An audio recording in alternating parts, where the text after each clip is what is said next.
నెల 23న కళ్యాణదుర్గంలో మహిళా భద్రత పైన మా ఎమ్మెల్యే గారు అలాగే జిల్లా పోలీసు యంత్రాంగం కలిసి మహిళల భద్రత పైన ఒక అవగాహన సదస్సు చేశారు. 23నే బహుశా నాకు అర్థమైనంత దాని ప్రకారము 23 సాయంత్రమో 24 తిరుపతి పోయినట్టున్నాడు ఎమ్మెల్యే గారు. తిరిగి వచ్చేటప్పుడు ఆ అన్నమయ్య జిల్లాలో వాయల్పాడు మండలంలో వాల్మీకిపురం మండలంలో టోల్గేట్ దగ్గర ఎమ్మెల్యే గారు కారులోనే ఉన్నారు. ఆమెను టోల్గేట్ ఎంప్లాయీస్ మహిళా సిబ్బందిని దారుణంగా కొట్టారు. చూస్తుంటే విజువల్ చూస్తుంటే చాలా బాధగా ఉంది. ఆ పక్కన వచ్చిన మగ మనిషి మీదకి ఏకంగా కాలుతో తన్ను కూడా తీసుకెళ్లారు. ఎమ్మెల్యే గారేమో కారులోనే ఉన్నాడు. అంతేకాకుండా మళ్ళీ వాడిని ఈడ్చుకుపోయారు. ఆ చివరికి అక్కడ ఉన్న టోల్గేట్ రాడ్ కూడా ఇడ్చేశారు. పక్కన ఉన్న ఒక పెద్ద కర్రతో మళ్ళా కొట్టడానికి వెళ్ళారు. వాళ్ళు ఎవరు పట్టపగులు జాతీయ రహదారులైన టోల్గేట్ల దగ్గర ప్రజలను దారుణంగా కొడుతూ ఉంటే ఏం చేస్తుంది యంత్రాంగం?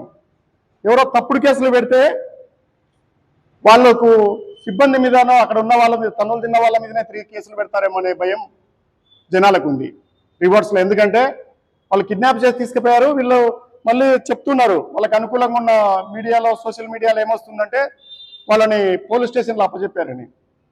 పోలీస్ స్టేషన్లో అప్పచెప్తే చంద్రబాబు నాయుడు గారేమో ఎమ్మెల్యే గారి మీద చాలా సీరియస్ అయినట్టుగా వార్తలు వచ్చాయి. నేనైతే సంతోషపడుతున్నా. అన్ని సాక్షిలోనే కాకుండా ఈనాడు, ఆంధ్రజ్యోతి, ఏబిఎన్లో కూడా అన్నిట్లలో విజువల్స్ అయితే సక్రమంగా చూపించారు. ఎప్పుడు చూపించారు? సాయంత్రం. ఉదయం అట్లాగే ఉంటే అలాగే ఉండేదేమో. ఈరోజు కెమెరాలు ఉన్నాయి కాబట్టి ప్రజలకు భద్రత ఉంది.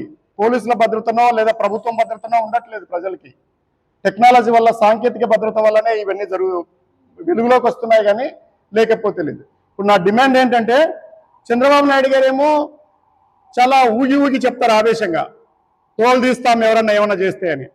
ముఖ్యంగా ఆ లిక్కర్ గురించి కూడా మాట్లాడాలా. ఎక్కడన్నా బెల్ట్ షాపులు పెడితే బెల్ట్ తీస్తానని ఇట్లా అంటాడు. ఎక్కడ చూసినట్టు ఊరున బెల్ట్ షాపులు ఉంటున్నాయి. ఆయన డిప్యూటీ సీఎం గారు అయితే ఊగిపోయి చెప్తారు. నాకు ఎలా కనిపిస్తుంటుందంటే మా ఇంటి దగ్గర చింత చెట్టు ఉంది. ఆ ఉడతలు ఊపుతూ ఉంటాయి, చింత చెట్టు కూడా ఊగుతూ ఉంటుంది. ఉడతల వల్లనే చింత చెట్టు ఊగినట్టుగా కనిపిస్తుంటుంది నాకు అప్పుడప్పుడు. అట్లాంటి భ్రమ కల్పించడం తప్ప ఏదైనా వీళ్ళు చెప్తే అది జరుగుతుందా? బెల్ట్ షాపులు లేని ఒక్క ఊరన్నా ఉందా ఆంధ్ర రాష్ట్రం అంతా, అనంతపురం జిల్లాతో సహా? దాని గురించి ఎవరైనా మాట్లాడతారా? బెల్ట్ షాపులతో పాటు మళ్ళీ వాటి మీద ఒక్కొక్క బాటిల్ మీద 20 నుంచి 30 రూపాయలు వసూలు చేస్తున్నారు. మహిళల భద్రత అంటున్నారు, మహిళలకు ఇచ్చే భద్రత ఇలా ఉంది. ఏదైనా జరిగితే చాలా సీరియస్ తీసుకుంటామంటున్నారు. అసలు ఎమ్మెల్యే మీద కేసు పెట్టారా లేదా అనేది నేను మొదట అడగదలుచుకున్నది. సిబ్బందికి వాళ్ళు గన్మెన్లు కావచ్చు, ప్రైవేట్ వాళ్ళు కావచ్చు, పబ్లిక్ కావచ్చు, లేదా పిఎల్ కావచ్చు, ఎమ్మెల్యే పక్కన ఉండేటోళ్ళు వాళ్ళు సిబ్బంది మీద చేయి చేసుకున్నారంటే వాళ్ళకు వ్యక్తిగతమైన ద్వేషమో ఇంకోటో ఉండి కాదు కదా. ఎమ్మెల్యే కోసం కదా వాళ్ళు కొట్టారు. ఎమ్మెల్యే కోసమేనా కొట్టింది, లేకపోతే వేరే దానికోసం ఏమైనా కొట్టారా? మిగతా వాళ్ళు ఎవరు కొట్టట్లేదు కదా. ఈ ఎమ్మెల్యే కూడా ఎప్పుడు వచ్చినాడు? ఈయన ఎమ్మెల్యే అయినాక ఇట్లాంటివి జరుగుతున్నాయి. ఈయన ఎమ్మెల్యే కాకముందు జీవితంలో ఎప్పుడు ఇలాంటివి జరగట్లేదు కదా. మేము చెప్తూనే ఉన్నాం, ఇట్లా పారాచూట్ లీడర్లు వచ్చి దిగితే, ఏమాత్రం ప్రజలకు సంబంధం లేని వ్యక్తులు వస్తే, ప్రజల పట్ల అభిమానం లేని వ్యక్తులు వస్తే ఇట్లాంటి గొడవలు జరుగుతాయి. బౌన్సర్లను పెట్టుకుంటారు, ప్రజలను ఎవరిని దగ్గరికి రానివ్వరు, చాలా దారుణాలు జరుగుతాయని మేము ఎలక్షన్ల ముందు కూడా చెప్పాము. కానీ ప్రజలు నెత్తికెత్తుకొని పోయారు ఈరోజు, కానీ అనుభవిస్తున్నారు. అంత ఆ మాత్రాన పడనీలే, వాళ్ళ బాధలు వాళ్ళు పడనీలేని మేము వదిలిపెట్టదలుచుకోలేదు. ప్రధాన ప్రతిపక్షంగా మా బాధ్యతగా నేను కళ్యాణదుర్గం నుంచే కంటెస్ట్ చేసి ఉన్నాను, అక్కడే సమన్వయకర్తగా ఉన్నాను కాబట్టి ఎమ్మెల్యే మీద తక్షణం చర్యలు తీసుకోవాలని నేను డిమాండ్ చేస్తూ ఉన్నా. చంద్రబాబు నాయుడు గారు, మీరు చెప్పేది నిజమైతే, మీ మీద నమ్మకం ఉంచితే జనాలు నిజంగానే నమ్మకం మీ మీద పెంచుకోవాలనుకుంటే మీరు ఎమ్మెల్యే మీద కేసు బుక్ చేయండి. వాళ్ళని ఎవరో కొట్టినారంటే కొట్టిన వాళ్ళు ఉసిగొల్పింది ఎవరు? ఎమ్మెల్యే కాదా ఉసిగొల్పింది వాళ్ళని? వాళ్ళ పార్టీకి వాళ్ళకే ఆవేశం వచ్చి కొట్టేసినారా? కొట్టినారు, వాళ్ళు వచ్చేసినారు. ఇప్పుడు వాళ్ళను ఎవరు తీసుకుపోయినారు? వాళ్ళ పార్టీకి వాళ్ళు స్టేషన్లో లొంగిపోయినారా, లేకపోతే ఇంకా బయట ఉన్నారా? మీరు సెక్షన్లు ఏం పెట్టారు? నాన్ బెయిలబుల్ పెట్టారా, లేదా బెయిలబుల్ పెట్టారా? లేకపోతే మేము కొట్టినట్టు చేస్తాము, మీరు ఏడ్చినట్టు చేయండి అని మాట్లాడుకుంటున్నారా అనేది నాకు చాలా ముఖ్యమైన విషయం. పక్క జిల్లాల శ్రీశైలంలో కూడా ఇలాగే టోల్ గేట్ దగ్గర కొట్టారు జనాన్ని. ఇప్పుడు ఇక్కడ ఆ పక్క జిల్లాలో మళ్ళా కొట్టారు. కొట్టింది సాక్షాత్తు కళ్యాణదుర్గము ఎమ్మెల్యే సమక్షంలోనే, ఆయన కారులోనే ఉన్నాడు. అంతేకాకుండా ఆయన 23వ తారీఖునే మహిళల భద్రత గురించి పెద్ద ర్యాలీ చేసినాడు, మాట్లాడినాడు, అన్ని చేశాడు. ఆ మరుసటి రోజే జరుగుతున్నది ఏం జరుగుతుంది? ఈ పరిస్థితి ఉంటే ఎట్లా? దాని గురించి ఎవరు మాట్లాడతారు? అంతేకాకుండా అక్కడ జరుగుతున్నది అంతా కూడా నేను చెప్తున్నాను, అది చాలా పేద ప్రాంతము.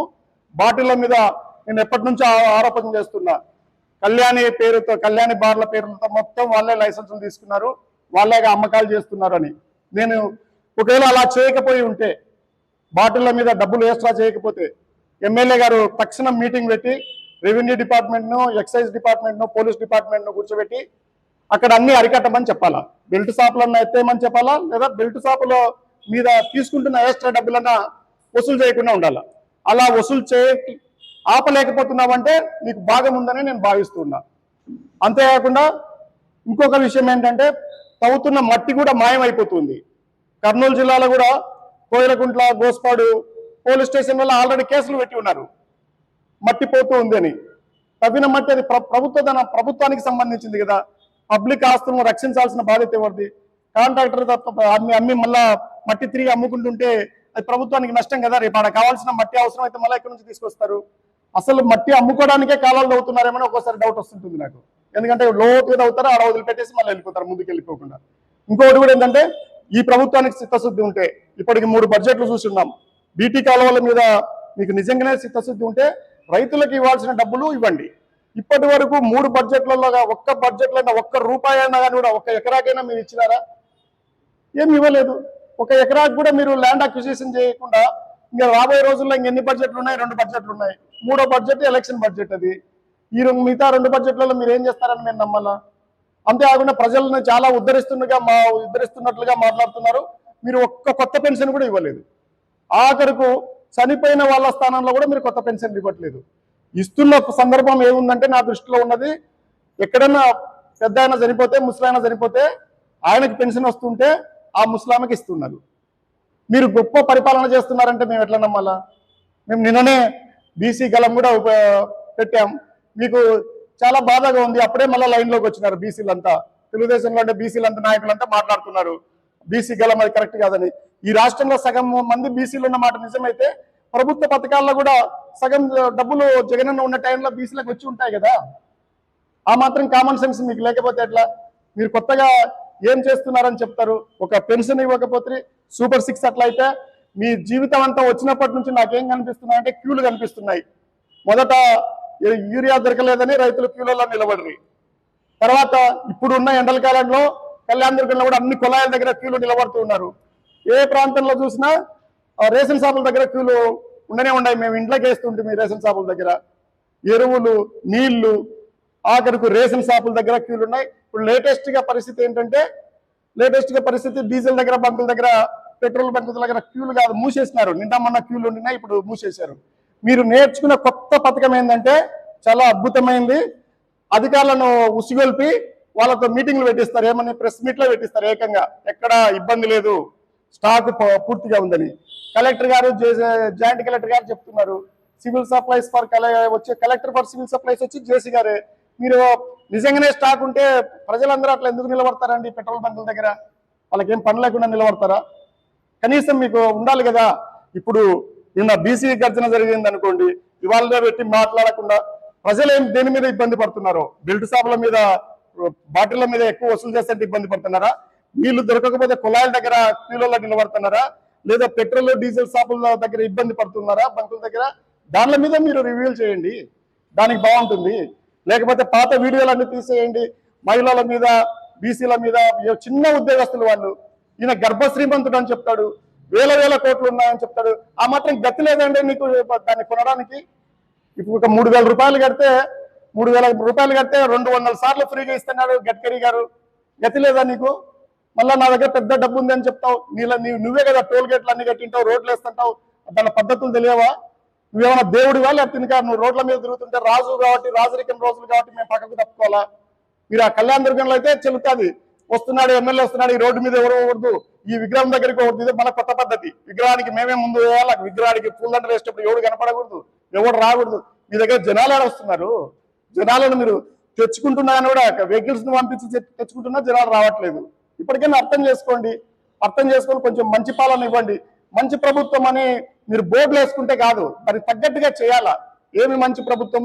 ఒక కొత్త పెన్షన్ ఇచ్చిన సందర్భం ఉందా? లేదా బీటీపీ కాలువలకు ఒక ఎకరాకు డబ్బులు ఇచ్చిన సందర్భం ఉందా? లేదా ఏదైతే చంద్రబాబు నాయుడు చెప్తున్నాడో, లోకేష్ బాబు లేదా పవన్ కళ్యాణ్ బాబులు చెప్తున్నారో వాటి ధరలు ఏవైతే ఉన్నాయో ఆ ధరలకు ఒక రోజున అమ్మినారా? జిల్లాలో, రాష్ట్రంలో ఎక్కడైనా అట్లా అమ్మినారా?